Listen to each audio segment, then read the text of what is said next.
Aventúrate al sur, viaja al fin del mundo, a un archipiélago envuelto en un aliento perpetuo y húmedo de niebla. Esto es Chiloé, Chile. Aquí, la tierra y el mar están unidos en un abrazo antiguo, y los bosques son densos, verdes y más viejos que cualquier memoria humana. Los árboles gotean con una lluvia constante, sus ramas como dedos retorcidos que alcanzan el cielo, proyectando sombras largas y danzantes sobre el suelo cubierto de musgo. Es un lugar donde el velo entre nuestro mundo y otro, uno más primitivo, es increíblemente delgado. Puedes sentirlo en el aire, un zumbido silencioso de cosas invisibles, un peso de historias que se aferran a la misma corteza de los árboles de tepa y canelo. Este es un reino que no está del todo destinado para nosotros. Escucha con atención. Más allá del grito del pájaro chucao y el susurro de animales invisibles en la maleza, hay otro sonido. Es un susurro llevado por el viento, una historia contada en voz baja alrededor de fogatas cálidas, cuando la noche se cierra como una manta pesada. Los ancianos hablan de ello, con los ojos bien abiertos, con una mezcla de reverencia y terror. Hablan de una presencia que acecha estos bosques, una criatura nacida del alma misma de la isla. La historia del Trauco no surgió de la nada. Es una criatura tejida con los hilos de creencias mucho más antiguas, una figura cuyos orígenes están enterrados profundamente en el suelo de la mitología prehispánica. Antes de que los barcos españoles siquiera surcaran el horizonte, los pueblos indígenas de Chiloé, los chonos y los huilliches, tenían su propia cosmología compleja. Veían el mundo como un lugar lleno de espíritus, tanto benévolos como malévolos, que habitaban los bosques, los ríos y las montañas. Estos espíritus no eran conceptos abstractos, eran fuerzas de la naturaleza, seres con personalidades, deseos y una profunda influencia sobre las vidas humanas. Eran los guardianes y los embaucadores del mundo natural. Cuando el catolicismo llegó con los conquistadores, ocurrió un fascinante sincretismo. Los viejos dioses y espíritus no desaparecieron simplemente, se ocultaron. Se pusieron nuevas máscaras, se mezclaron con las historias de santos y demonios, y continuaron viviendo en la imaginación de la gente. Contemplar al Trauco es presenciar una paradoja, una criatura de profunda fealdad que ejerce un poder irresistible. No es un gigante imponente ni una bestia babeante. No, su terror reside en su humanidad distorsionada. Es pequeño, una figura enana, que apenas alcanza 1 metro de altura. Su rostro es una máscara grotesca de rasgos crudos y desagradables, y su cuerpo está retorcido y deforme. Camina cojeando, apoyándose pesadamente en un bastón nudoso hecho del sagrado árbol tepa, una herramienta que es tanto su apoyo como el conducto de su magia. Viste ropa y un sombrero cónico tejidos con quilineja, una vid duradera del bosque, lo que lo hace parecer como si hubiera brotado del suelo del bosque mismo. Su característica más definitoria, sin embargo, es su mirada. Sus ojos, pequeños y ardiendo con un fuego malévolo, poseen un poder hipnótico. Se dice que ninguna mujer, joven o vieja, puede resistir su mirada. No es una mirada de seducción en el sentido humano, sino una compulsión cruda y mágica que paraliza la voluntad y nubla la mente. Más allá de su mirada hipnótica, el Trauco posee otras habilidades sobrenaturales que lo convierten en el amo indiscutible de su dominio. Puede volverse invisible a voluntad, mezclándose perfectamente con el follaje. Puede controlar el clima en su proximidad inmediata, invocando nieblas o lluvias repentinas para desorientar a quienes invaden sus bosques. Su bastón, conocido como el Pahueldún, no es simplemente un bastón. Con un solo golpe en un árbol, puede hacerlo temblar y desprender sus frutos. Las historias del Trauco no se limitan a libros antiguos. Son narrativas vivas, compartidas en susurros por toda Chiloé. Cada familia parece tener una historia, un relato de una tía abuela que escapó por poco o de un vecino que no tuvo tanta suerte. Uno de los cuentos más comunes involucra a una joven enviada a buscar agua de un arroyo al borde del bosque. Es una hija obediente, siempre cuidadosa, siempre en casa antes del anochecer. Pero una tarde se queda demasiado tiempo, hipnotizada por el juego de la luz en el agua. A medida que las sombras se alargan, siente un escalofrío repentino, una sensación de ser observada. Se gira y allí está él, apoyado en un árbol, con sus ojos pequeños y oscuros fijos en ella. Intenta gritar, correr, pero sus extremidades están pesadas, su voz atrapada en su garganta. Su mirada la mantiene sujeta, una cadena silenciosa e inquebrantable. El mundo a su alrededor parece desvanecerse en un borrón verde y marrón. Los sonidos del bosque reemplazados por un zumbido bajo en sus oídos.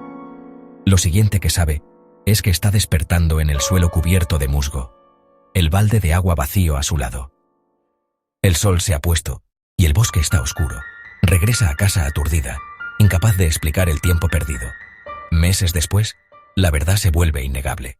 La leyenda de El Trauco es más que solo una historia de miedo. Es una fuerza poderosa que ha moldeado el tejido social de Chiloé por generaciones. Funciona como un complejo sistema de control social, una explicación mitológica para problemas del mundo real. En una sociedad históricamente aislada y conservadora, un embarazo inesperado fuera del matrimonio era una fuente de gran vergüenza. El mito del Trauco proporcionó un chivo expiatorio sobrenatural, una forma de explicar lo inexplicable y preservar el honor tanto de la mujer como de su familia. Al culpar a la criatura mágica, la comunidad podía absorber el evento sin expulsar a uno de los suyos. Era una ficción que cumplía una función social vital, una historia colectiva que permitía la misericordia. Esto ha tenido un profundo impacto en la vida diaria y los comportamientos de los isleños, especialmente mujeres y niños.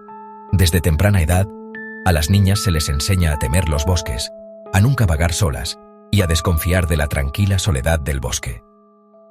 La frase "fue el Trauco" se convirtió en una explicación común, aunque susurrada. Este miedo, transmitido de generación en generación, actúa como un poderoso disuasivo, reforzando los roles de género tradicionales y manteniendo a las mujeres más cerca de la seguridad percibida del hogar y el pueblo. Incluso la arquitectura y el diseño de las casas rurales chilotas pueden reflejar este miedo arraigado. Las casas a menudo se construyen de espaldas al bosque, con sus ventanas y puertas mirando hacia los campos abiertos o el mar. Se mantienen claros alrededor de la casa, no solo para la agricultura, sino para crear una zona de amortiguación, una tierra de nadie entre el mundo humano y el dominio del Trauco. En nuestro mundo moderno de ciencia, tecnología e información instantánea, uno podría esperar que una criatura como el Trauco se desvanezca en la oscuridad, que se convierta en una reliquia de un pasado más supersticioso. Sin embargo, su historia perdura con una vitalidad obstinada. ¿Por qué la gente en el siglo XXI sigue contando cuentos de un enano malévolo del bosque?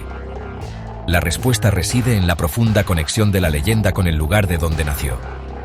Chiloé sigue siendo una tierra aparte, un archipiélago donde la naturaleza es una presencia abrumadora y a menudo intimidante. Los bosques densos y lluviosos siguen siendo misteriosos, y el mar sigue siendo salvaje e impredecible. El Trauco es la personificación de esta naturaleza indomable. La leyenda persiste porque sigue cumpliendo un propósito. Es una poderosa alegoría de las ansiedades que aún nos persiguen. El Trauco representa el miedo a lo desconocido, la pérdida de control y el pavor primario de la violación. Su asalto mágico, que no deja evidencia física, pero tiene consecuencias profundas, es una potente metáfora del trauma y las heridas ocultas que las personas llevan. En un mundo que a menudo exige explicaciones lógicas para todo, la historia del Trauco proporciona un espacio para lo místico, para las cosas que no pueden explicarse fácilmente. Además, el acto de contar historias en sí mismo es una fuerza poderosa para la preservación cultural. Contar la historia del Trauco es reafirmar la identidad chilota. Es una forma de conectar con los antepasados, de transmitir una herencia cultural única a la próxima generación. Frente a la globalización, que amenaza con homogeneizar las culturas locales, mitos como este se convierten en actos de resistencia. Finalmente, el Trauco perdura porque, en pocas palabras, nos encantan los monstruos. Los monstruos son espejos. Reflejan nuestros miedos más profundos y nuestros deseos más prohibidos. El Trauco es una figura compleja. No es puramente malvado. Es parte del orden natural, una criatura de fertilidad, por muy retorcida que sea. Representa una masculinidad cruda y caótica que es a la vez aterradora y, en un nivel profundo y primario, fascinante. Su historia nos permite explorar estos temas oscuros desde una distancia segura. Seguirá acechando los bosques de Chiloé mientras haya sombras, mientras haya un desconocido y mientras los humanos sientan la necesidad de contar historias para darle sentido a todo. El folclore es la autobiografía de un pueblo. Es el recipiente en el que llevamos nuestra historia, nuestras creencias y, lo más importante, nuestros miedos. La leyenda del Trauco es un ejemplo hermoso y aterrador de esta verdad. En las nieblas de Chiloé, la grotesca y pequeña criatura con los ojos hipnóticos continúa su solitaria caminata. Un testimonio no solo de los miedos de un pueblo específico, sino de la necesidad humana fundamental de crear monstruos, para que podamos comprender mejor la extraña y monstruosa belleza de nuestro propio mundo.